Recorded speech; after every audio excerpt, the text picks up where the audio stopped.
कि आपको पता है 2 अक्टूबर 2022 से जो जन स्वराज पदयात्रा के तहत हम लोगों ने पश्चिम चंपारण के भितिहरवा आश्रम से चलना शुरू किया है, उसके करीब करीब अभी 20 महीने होंगे।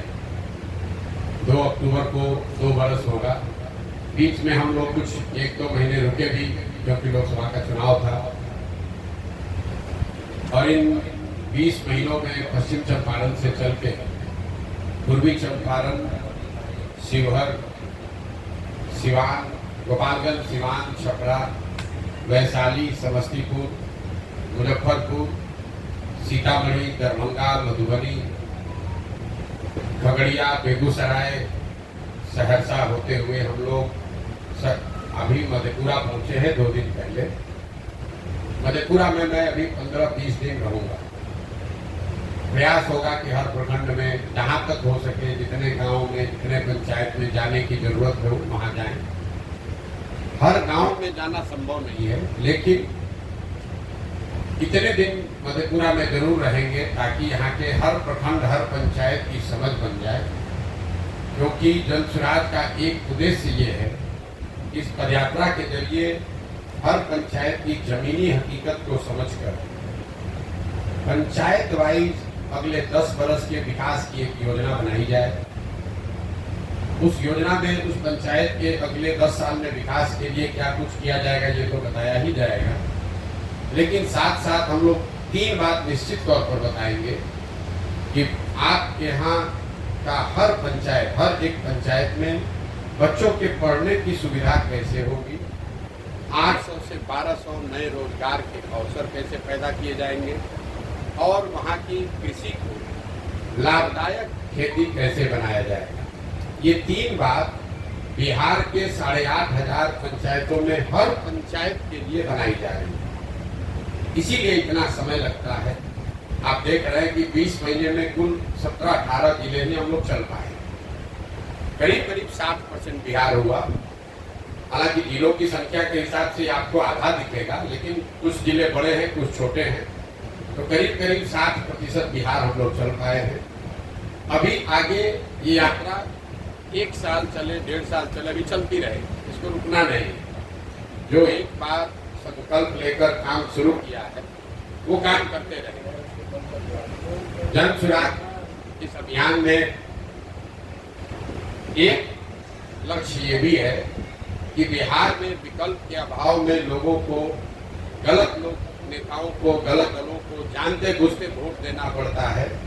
उससे बचाने के लिए एक नया दल और विकल्प बने, जो दल किसी व्यक्ति प्रशांत किशोर का, किसी जाति विशेष का, किसी एक परिवार का न होकर उन सारे लोगों का हो जो बिहार में एक नया दल, एक नया विकल्प बनाना चाहते हैं। तो जब मैं मधेपुरा में हूँ, जब मैं सहरसा में था, जब मैं पीछे के जिलों में था, तो एक लक्ष्य ये है कि वहाँ से उन सारे लोगों को इकट्ठा किया जाए जो लोग एक नया दल, एक नया विकल्प बनाना चाहते हैं। वो लोग राजनीतिक दलों से जुड़े हुए लोग हो सकते हैं, वो गैर राजनीतिक लोग हो सकते हैं जो बिहार के इस नए प्रयास में अपना कंधा लगाना चाहते हैं। जो भी आएगा वो सब मिलकर ही दल बनाएंगे। और जो घोषणा की गई है 2 अक्टूबर को, जब हम लोग करीब करीब 70% बिहार कर लेंगे, तब तक सारे लोगों को इकट्ठा करके 2 अक्टूबर को नया दल बनेगा। जब ये दल बनेगा तो एक जो हम लोगों ने घोषणा शुरुआती दिनों में करी थी, जब ये दल बनेगा तो इसके नेता प्रशांत किशोर नहीं होंगे। तो दल का नेता कौन होगा? दल का नेता 2 अक्टूबर को जो लोग साथ में आकर दल को बनाएंगे, वो लोग मिलकर इस दल के नेता का, नेतृत्व का चुनाव करेंगे और उसको सार्वजनिक किया जाएगा, ताकि आपको पता चलेगा कि इस 2-2.5 साल के प्रयास से किन लोगों को बिहार से इस दल, इस विकल्प को बनाने के लिए जोड़ा गया है और कौन लोग हैं जो इस दल को आगे बनाएंगे और चलाएंगे। मेरी भूमिका जो अभी है, 2 अक्टूबर के बाद भी मेरी भूमिका वही रहेगी। मैं अपनी पदयात्रा जैसे अभी कर रहा हूँ, वो आगे गांव-गांव बिहार में घूमने, जानने, समझने का प्रयास वही करता रहूँगा। गांव-गांव में जाकर लोगों को बताना, समझाना कि उनको कैसे वोट देना चाहिए, क्या करने से उनकी गरीबी खत्म होगी, ये बात बताने की प्रक्रिया 2 अक्टूबर के बाद भी जारी रहेगी। अब मैं संक्षेप में अभी मेरे जो 20 महीने के अनुभव रहे वो आपको बताऊं। बिहार में इन सारे जिलों में 60% बिहार घूमने के बाद जो मुझे सबसे बड़ी समस्या लोगों ने बताई, जो आंखों से हमने देखी कानों से सुना, उसमें पलायन और बेरोजगारी ये बिहार का सबसे बड़ा मुद्दा है। कई लोगों को लगता है कि पलायन जो है वो गरीबों की समस्या है। पलायन की जब हम बात करते हैं आपको लगता है कि पलायन का मतलब है लोगों का यहाँ से मजदूरी करने जाना। पलायन का ये समुचित चित्रण नहीं है। बिहार में पलायन से सिर्फ गरीब प्रभावित नहीं है। बिहार में सिर्फ लोगों का बिहार से पलायन नहीं हो रहा है। बिहार में पलायन के 3 पहलू हैं।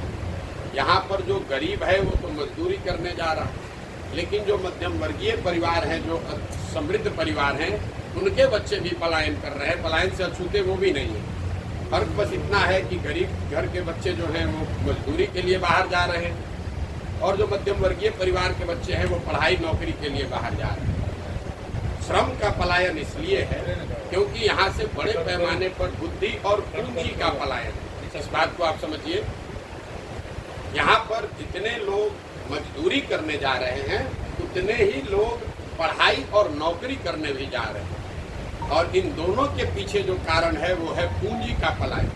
पिछले 30 वर्षों में, एक आंकड़ा दे रहा हूँ याद रखिए, पिछले 30 वर्षों में 1990 से लेकर पिछले वित्तीय वर्ष तक करीब 26 लाख करोड़ रुपया, याद रखिए 26 लाख करोड़ रुपया बिहार के लोगों का पैसा, ये बाहर का पैसा नहीं है, जो बिहार की गरीब जनता का पैसा है, ये बिहार के बैंकों ने यहाँ से दूसरे राज्यों में ट्रांसफ़र कर दिया। 26 लाख करोड़ रुपया बिहार के लोगों का पैसा बिहार के बैंकों ने अपने माध्यम से उन राज्यों में भेज दिया जहाँ फैक्ट्री लग रही है, जहाँ रोजगार हो रहा है, जहाँ तरक्की हो रही है। और ये रिजर्व बैंक ऑफ इंडिया का आंकड़ा है। तो मेरा और जनसुराज का ऐसा मानना है कि जो श्रम का पलायन अगर रोकना है तो उसके लिए सबसे पहले पूंजी और बुद्धि का पलायन रोकना होगा, क्योंकि जब तक यहाँ पूंजी का निवेश नहीं होगा, जो बौद्धिक तौर पर पढ़े लिखे समझदार लोग नहीं होंगे, तब तक यहाँ उद्योग धंधे नहीं लग सकते हैं, रोजगार के अवसर नहीं पैदा होंगे, और वह जब वो रोजगार का अवसर होगा नहीं तो गरीब लोगों को मजबूरी में पलायन करते ही रहना पड़ेगा। तो जनसुराज की जो सोच है, जो हम लोग बता रहे हैं कि 1 साल में पलायन को रिवर्स किया जा सकता है, 1 साल में यहाँ से बाहर गए लोगों को वापस किया जा सकता है, उसके पीछे सिर्फ यही अध्ययन है कि यहाँ से अगर पूंजी का पलायन रोक दिया जाए, यहाँ से अगर बुद्धि का पलायन रोक दिया जाए, तो बहुत बड़े पैमाने पर श्रम के पलायन को भी रोका जा सकता है। पलायन का एक जो सामाजिक पहलू है वो है इनका परिवार पर, आपकी हमारी जीवन शैली पर असर। आप जब बिहार के गांव में जाते हैं तो आपको बच्चों से मुलाकात होगी, आपकी मुलाकात महिलाओं से होगी, आपकी मुलाकात बुजुर्गों से होगी। ज़्यादातर गांव में नवयुवक रह ही नहीं रहे हैं या उनसे आपकी मुलाकात नहीं होगी। जो प्रखंड या पंचायत बाढ़ प्रभावित है वहाँ 60 से 70% युवा गांव से बाहर ही रहते हैं। जहाँ बाढ़ नहीं भी आता है वहाँ पर भी 40-50% युवा बाहर रह रहे हैं। पर इस लंबे समय तक चले पलायन का असर ये हुआ है कि परिवार की संकल्पना ही खत्म हो गई है। शायद ही कोई आपको घर ऐसा मिलेगा जहाँ पर आपको पति पत्नी, बाल बच्चे और माता पिता एक साथ रहते हुए मिलेंगे। लोगों ने एक तरीके से उनके मानस पटल पे ये चिन्हित हो गया है कि नौकरी करने का मतलब है कि लड़का बाहर जाएगा, और जब तक उसकी शक्ति है, ताकत है, जवानी है, तब तक वो बाहर नौकरी करेगा। जब वो बूढ़ा होगा तो वापस आएगा, और जो घर में नया लड़का होगा वो वापस बाहर जाएगा। इससे परिवारों की संकल्पना खत्म हो गई है। होली दशहरा लोग साथ में मनाने की जो भावना कभी रही होगी, जो परिपाटी थी, वो धीरे धीरे खत्म हो गया है। छठ और परिवारों में होने वाले शादियों को छोड़ दें तो परिवार शायद ही कभी इकट्ठा होता है। बेरोजगारी और पलायन के बाद जो बेरोजगारी का मामला है उसमें खाली आपको आंकड़ा दे देता हूँ। एक नई बात लोगों को बताने की कोशिश की जा रही है कि सरकारी नौकरी दिया जाएगा, उसके लिए मारामारी की जा रही है कि हमने 2 लाख दे दिया कि 4 लाख दे दिया। किसने कितना दिया कितना नहीं दिया उस पर मैं बाद में आता हूँ। पहली बात कि पिछले महागठबंधन की सरकार ने जो नौकरी का दावा किया है ये सरासर गलत डाटा है, आंकड़ा है, लोगों को बेवकूफ़ बनाया जा रहा है।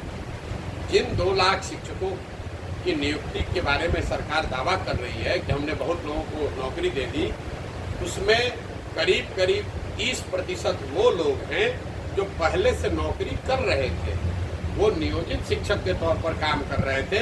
अब उनका सर्विस कंडीशन बदलकर अब वो राज्य कर्मी के तौर पर काम कर रहे हैं। ये नए लोगों को नौकरी नहीं मिली है, इस बात को आप स्पष्ट कर लीजिए। बाकी जो लोग बच गए 1.5 लाख के आसपास, क्योंकि सरकार ने एग्जैक्ट आंकड़ा जारी नहीं किया, जो बाकी लोग बच गए हैं उसमें आधे से ज्यादा लोग करीब करीब 14-15 अन्य राज्यों के लोग हैं जिनको आकर ये नौकरी मिली है। तो मेरा अपना अनुमान है कि बिहार में 40-50 हजार से ज्यादा लोगों को नई नौकरी नहीं मिली है। और मैं पिछले कई महीनों से ये बात कर रहा हूँ, ये मांग कर रहा हूँ कि सरकार को ये आंकड़ा जारी करना चाहिए कि आखिर बिहार में कितने नए लोगों को नौकरी दी गई। सर्विस कंडीशन को चेंज करने को हम नई नौकरी नहीं मान सकते। दूसरे राज्य के लोग आकर नौकरी कर रहे हैं, उससे बिहार के लोगों का कोई फायदा नहीं हुआ। लेकिन जो बड़ी बात है, क्या सरकारी नौकरी से बिहार का भला हो सकता है? क्योंकि नौकरी चाहे 50,000 मिला हो या 2 लाख, 30-32 वर्ष से जो लोग यहाँ राज कर रहे हैं, लालू जी, नीतीश जी, दोनों आपस में झगड़ रहे हैं कि ये नौकरी किसने दिया। हम कह रहे हैं कि आप दोनों का दावा मान लीजिए, उन्हीं को क्रेडिट दे दीजिए। एक आंकड़ा आपको दे रहे हैं, बिहार में चपरासी से लेकर मुख्य सचिव तक, चपरासी से लेकर मुख्य सचिव तक, नियोजित हो, कॉन्ट्रेक्चुअल एम्प्लॉय हो, रेगुलर एम्प्लॉय हो, सबकी संख्या अगर आप जोड़ दीजिएगा तो कुल जमा 1.97%, मतलब 2% से कम लोग ही सरकारी नौकरी करते हैं। तो जो लोग ये दावा कर रहे हैं कि सरकारी नौकरी से आपका जीवन बदल जाएगा, वो बिल्कुल आपको भरमा रहे हैं, आपको गलत सपना दिखा रहे हैं। पिछले 75 साल में 1.97% लोगों को सरकारी नौकरी मिली है।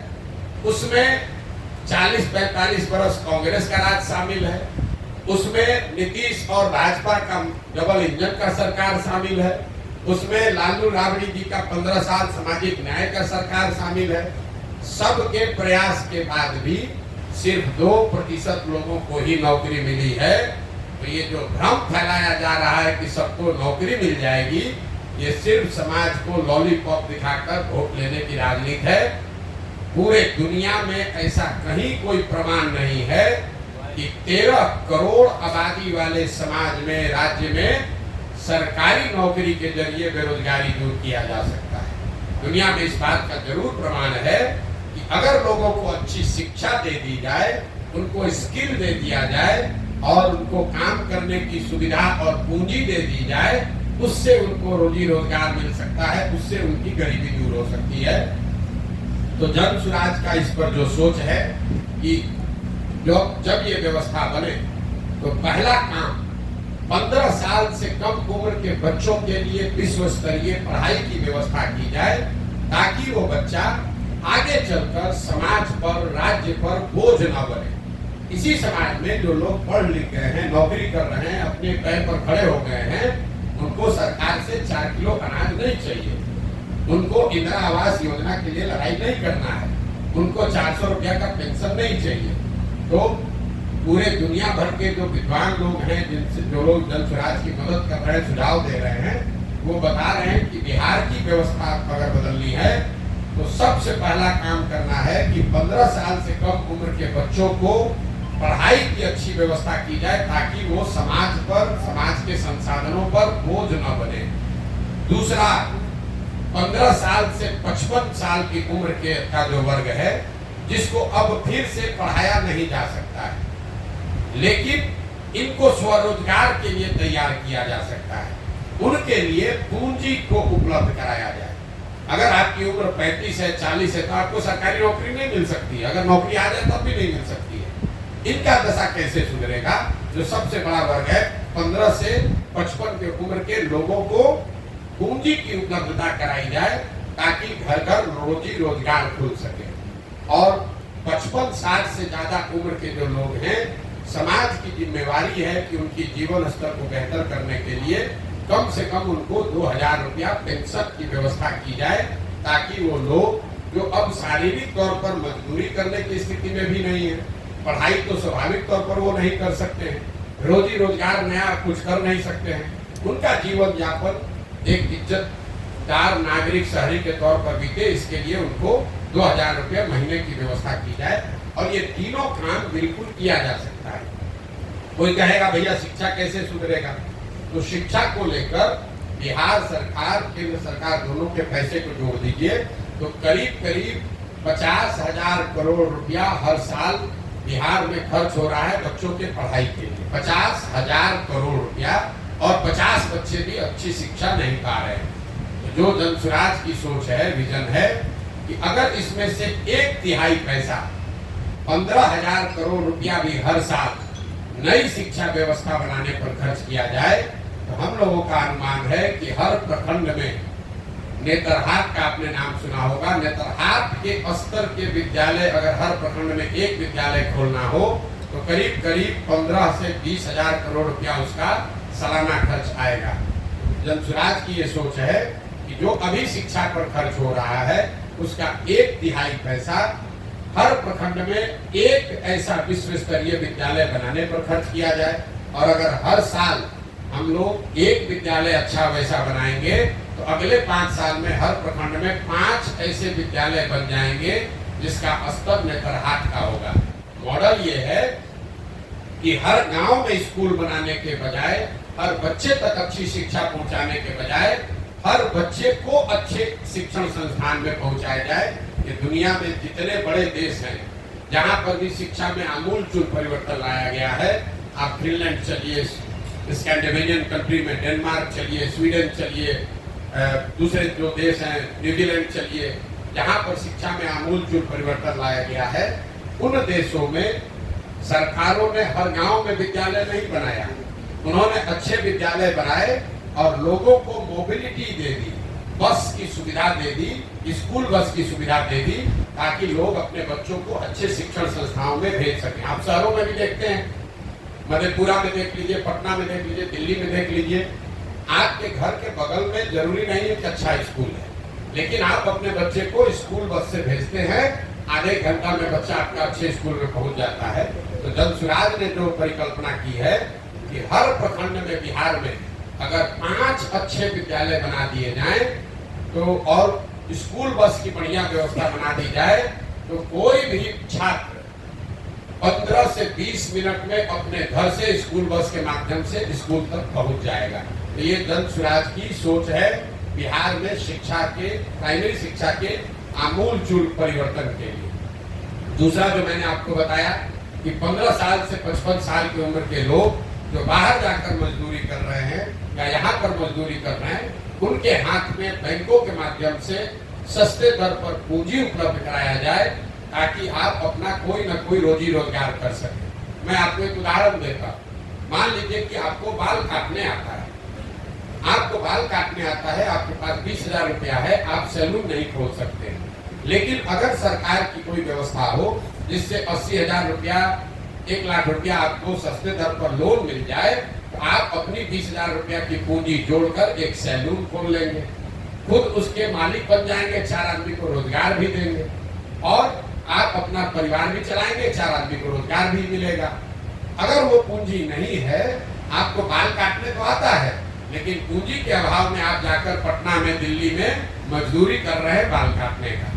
तो ये जो सोच है कि जो लोग उम्र के उस पड़ाव से निकल गए, जो उनको शिक्षा दी जा सकती है, उनके हाथ में पूंजी दिया जाए, ताकि उनके पास जो कौशल है, जो स्किल है, उसके जरिए वो अपने और अपने परिवार के लिए रोजी रोजगार की व्यवस्था कर सके। तीसरा जो मैंने आपको बताया कि क्या 60 साल से सब उम्र के ज्यादा उम्र के सभी लोगों को 2,000 रुपया दिया जा सकता है। तो मेरा जो हम लोगों ने जो आकलन किया है, बिहार में 60 साल से ज्यादा उम्र के जितने महिला पुरुष हैं, अगर आप उनको 2,000 रुपया महीना देना चाहते हैं तो साल में कुल 12 से 15,000 करोड़ रुपए का खर्च आएगा। और बिहार सरकार का पिछले साल का बजट है 2,46,000 करोड़। तो मुझे ऐसा लगता है, और जो जिन लोगों को हम लोग सलाह ले रहे हैं, जिन लोगों से, वो बता रहे हैं कि ये बिल्कुल संभव है। 2.5 लाख करोड़ के बजट से 12,000 करोड़ रुपया बिहार के सबसे वल्नरेबल सेक्शन के लिए निकाला जा सकता है। तो ये जन स्वराज के 3 जो बड़े संकल्प है कि जब ये व्यवस्था बने तो 15 साल से कम उम्र के बच्चों के लिए अगले 5 वर्ष में अच्छी शिक्षा की व्यवस्था की जाए, 15 से 55 साल के लोगों के लिए पूंजी की व्यवस्था की जाए, और 55-60 से ज्यादा उम्र के लोगों के लिए 2,000 रुपया महीना की व्यवस्था की जाए। रोजगार और पलायन के बाद जो सबसे बड़ी समस्या दिखी वो है शिक्षा की समस्या। कोई ऐसा वर्ग नहीं है जो यहाँ पर ये ध्वस्त हुई शिक्षा व्यवस्था की बात की चर्चा नहीं कर रहा है। आप पगड़े हैं, पिछड़े हैं, गरीब हैं, अनपढ़ है, पढ़े लिखे हैं, युवा हैं, बुजुर्ग हैं, हर आदमी कह रहा है भैया स्कूल व्यवस्था खत्म हो गई है, पढ़ाई की व्यवस्था खत्म हो गई। हम लोग बिहार से के सरकारी स्कूल से मैं खुद पढ़ा हुआ हूँ। बिहार में सरकारी शिक्षा कभी बहुत अच्छी नहीं थी, लेकिन हर प्रखंड में, डिस्ट्रिक्ट में 2-4 विद्यालय ऐसे जरूर थे जहां पढ़कर आप अपना जीवन सुधार सकते थे। ये नीतीश कुमार के राज में जो समान शिक्षा नीति लागू करने के चक्कर में इन्होंने पूरी शिक्षा व्यवस्था को ध्वस्त कर दिया है। नतीजा ये हुआ है कि जहां विद्यालय है, जहां भवन है, वहां शिक्षक नहीं है, जहां शिक्षक हैं वहां भवन नहीं है, जहां दोनों है वहां बच्चे नहीं है, जहां तीनों है वहां पढ़ाई नहीं। कई लोग समाज में चर्चा के दौरान बताते हैं कि बिहार में शिक्षा व्यवस्था इसलिए ध्वस्त हो गई है कि यहाँ पर खिचड़ी बट रहा है स्कूल से। मैं इस बात को सिरे से खारिज करता हूँ। अगर खिचड़ी बटने से शिक्षा व्यवस्था खराब होती तो 7वें क्लास के बाद से जितने विद्यालय हैं, 7वें क्लास के ऊपर के कक्षा में खिचड़ी नहीं बटती है, वहां पर पढ़ाई क्यों नहीं हो रही? कुछ लोग ये कहते हैं कि यहाँ के शिक्षकों की जो क्वालिटी है, नियोजित शिक्षक जो हैं, उनकी वजह से शिक्षा व्यवस्था खराब होगी। इस बात में भी पूरी सच्चाई नहीं है। अगर सिर्फ नियोजित शिक्षकों की वजह से शिक्षा व्यवस्था खराब होती तो आप मुझे ये बताइए कि पटना साइंस कॉलेज में, पटना कॉलेज में, सीएम साइंस कॉलेज में, लंगट सिंह कॉलेज में पढ़ाई क्यों नहीं हो रही है? वहां पर तो नियोजित शिक्षक नहीं पढ़ा रहे, वहां पर तो खिचड़ी नहीं बट रही है। अगर आप शिक्षा की बदहाली को समझना चाहते हैं तो अगर इसको आपको ध्यान से देखना पड़ेगा। इसकी बदहाली का कारण यह है कि समाज और सरकार, मैं अंडरलाइन कर रहा हूं, समाज और सरकार कहीं न कहीं दोनों की प्राथमिकताओं में शिक्षा है ही नहीं। सरकार ने शिक्षा व्यवस्था को इस तरह से खत्म कर दिया है कि सारे बच्चे अनपढ़ रहे, मजदूर रहे, ताकि 4 किलो अनाज पर, सरकारी नौकरियों के रेवड़ी के नाम पर, कुछ सरकारी बेनिफिट के नाम पर उनको वोट मिलता रहे। समाज से गलती ये हुई है कि समाज ने भी अब शिक्षण संस्थाओं को पढ़ाई का केंद्र न मानकर सरकारी सुविधा बांटने वाला केंद्र मान लिया है। आप गांव में रहते हैं, आपके विद्यालय से अगर खिचड़ी ना मिले बच्चे को तो आप जाकर हल्ला मचाते हैं कि खिचड़ी नहीं मिल रहा। अगर आपको पोशाक का, साइकिल का पैसा नहीं आया तो लोग बताते हैं कि भैया पोशाक का पैसा नहीं आया है, साइकिल का पैसा गुरुजी नहीं दे रहे हैं। लेकिन गांव में लोग ये नहीं बता रहे हैं कि यहाँ गणित का टीचर नहीं है, यहाँ हिंदी की पढ़ाई नहीं हो रही है, या यहाँ कक्षा नहीं लगता है। तो कहीं न कहीं समाज और सरकार दोनों की प्राथमिकताओं में शिक्षा खत्म हो गई है। वही कारण है कि शिक्षा का इतने बड़े स्तर पर यहाँ पतन हुआ है। खिचड़ी बंटना और शिक्षकों की क्वालिटी एक छोटा पहलू है। तीसरी जो सबसे बड़ी समस्या है वो किसानों की समस्या है। बिहार में जो किसान है उसकी बड़ी बदहाली है। कई लोगों को लगता है कि किसान तो भैया ऐसे ही रहेगा, तो मैं हमेशा बताता हूँ कि यही खेती किसानी करके हरियाणा, पंजाब में लोगों ने, किसानों ने कितना पैसा कमाया है कि आप सुनते हैं, हम लोग देखते हैं कि बिहार के गांव-गांव से लोग जाते हैं पंजाब में मजदूरी करने।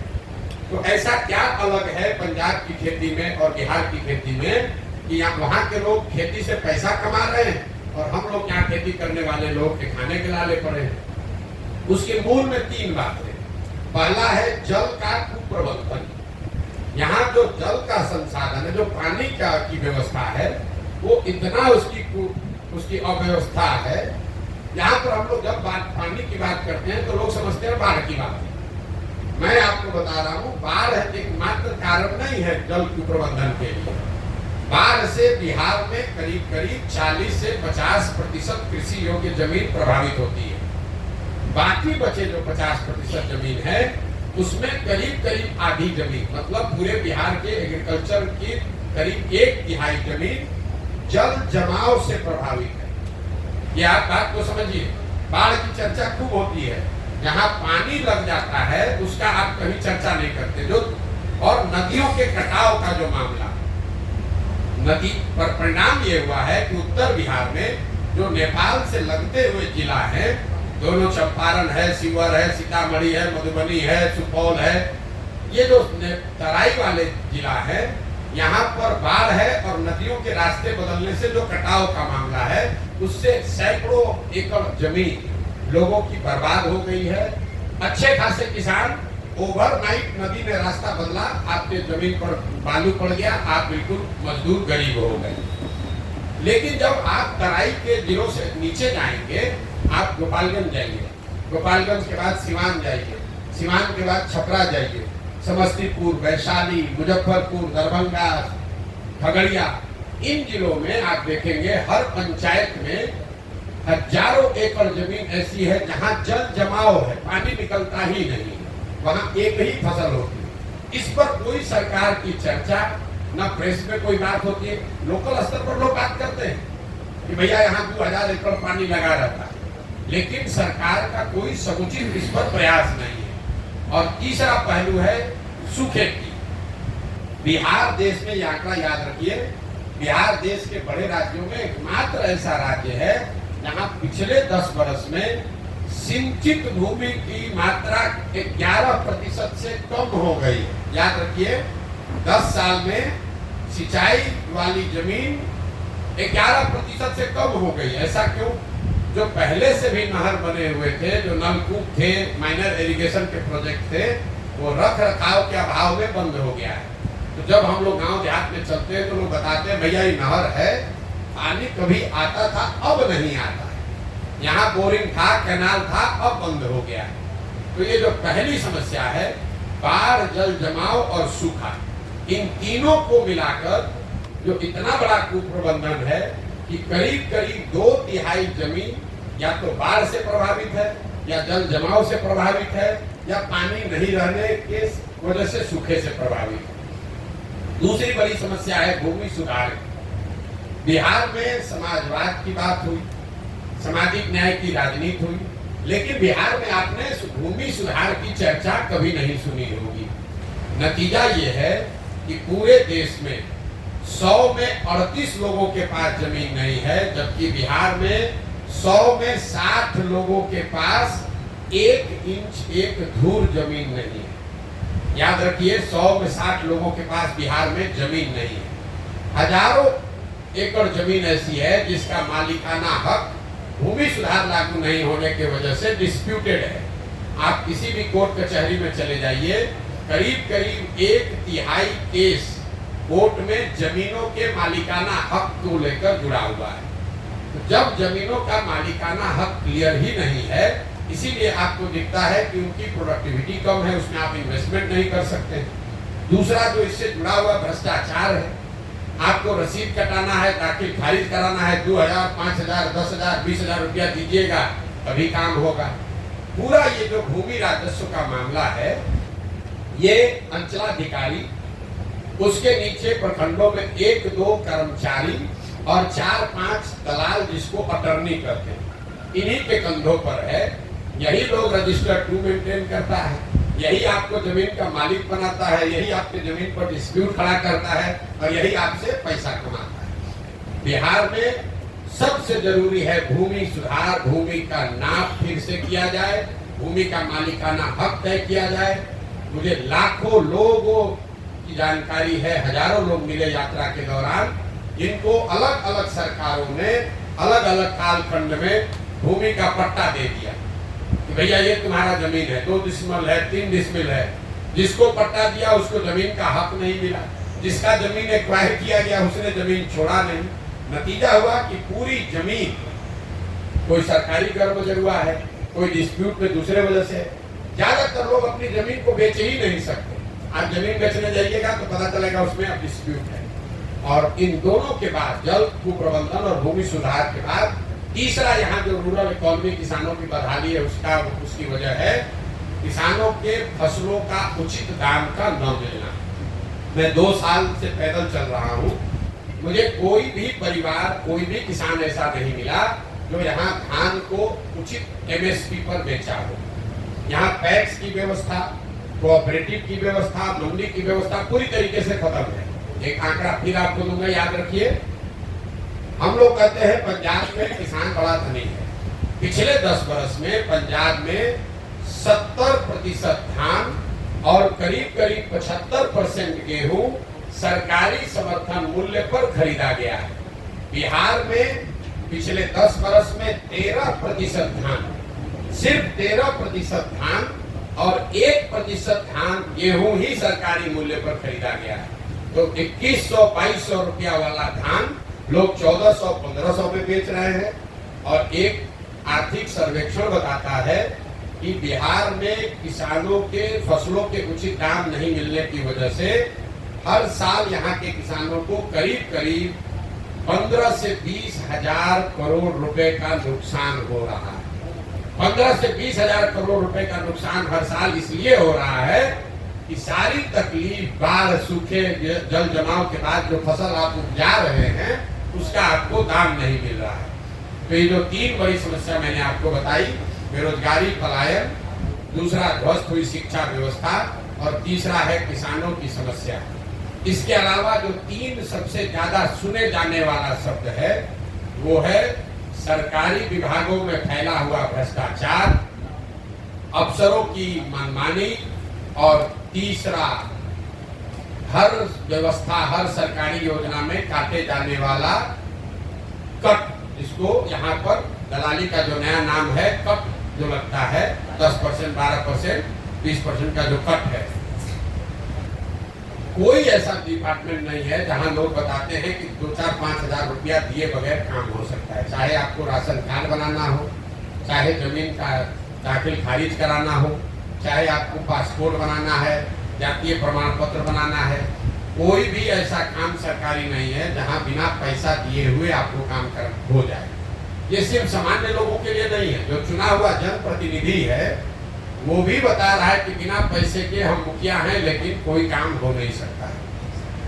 दूसरा, जो ये सरकारी अफसरों की तानाशाही, अफसरशाही जो शब्द है, बिहार में लोगों ने अपराधियों का जंगल राज देखा है। अब जो बिहार में व्यवस्था है इसको लोग सही बता रहे हैं कि ये अधिकारियों का जंगल राज है। आप चाहे सामान्य नागरिक हैं, आप पत्रकार हैं, चुने हुए प्रतिनिधि हैं, होगा वही जो अफसर चाहेगा। इसीलिए लोग बता रहे हैं कि लालू जी का राज अपराधियों का जंगल राज था, नीतीश का राज अधिकारियों का जंगल राज है। और तीसरी जो बात है वो है कट की, कि सरकारी योजना चाहे केंद्र की हो या राज्य की, कोई ऐसी योजना नहीं है जिसमें व्यवस्थित तरीके से 10 से 40% तक कमीशन नहीं दिया जा रहा है।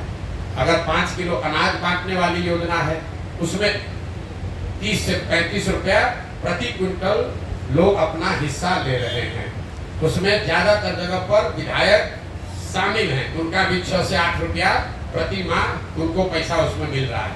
अंदाजा लगाइए, हर प्रखंड में 20 से 25 हजार अनाज आ रहा है, 20 से 25 हजार क्विंटल अनाज आ रहा है। हर क्विंटल पर 32 से 35 रुपया अनाज के से कमीशन काटा जा रहा है, जो कि अधिकारी और जनप्रतिनिधियों के बीच में बांटा जा रहा है। यही कारण है कि यहाँ पर लोगों को अनाज 5 किलो नहीं 4 किलो ही मिल रहा है।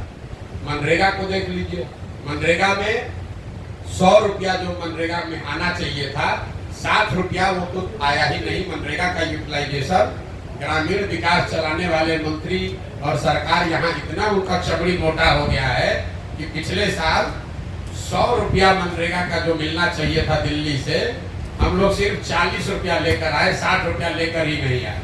ये लोग मांग कर रहे हैं कि हमको विशेष राज्य का दर्जा मिलना चाहिए। आपकी जानकारी के लिए बता दूं कि पिछले साल 51,000 करोड़ रुपया अनस्पेंड बिहार सरकार ने, 51,000 करोड़ रुपया अनस्पेंड, जो खर्च सरकार नहीं कर पाई वो बिहार सरकार ने सरेंडर किया।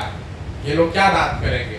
तो चाहे अनाज की योजना हो कि मनरेगा की योजना हो, प्रधानमंत्री गरीब कल्याण योजना, आवास योजना हो, शौचालय की योजना हो, कोई ऐसी योजना नहीं है जिसमें व्यवस्थित तरीके से कट नहीं काटा जा रहा है।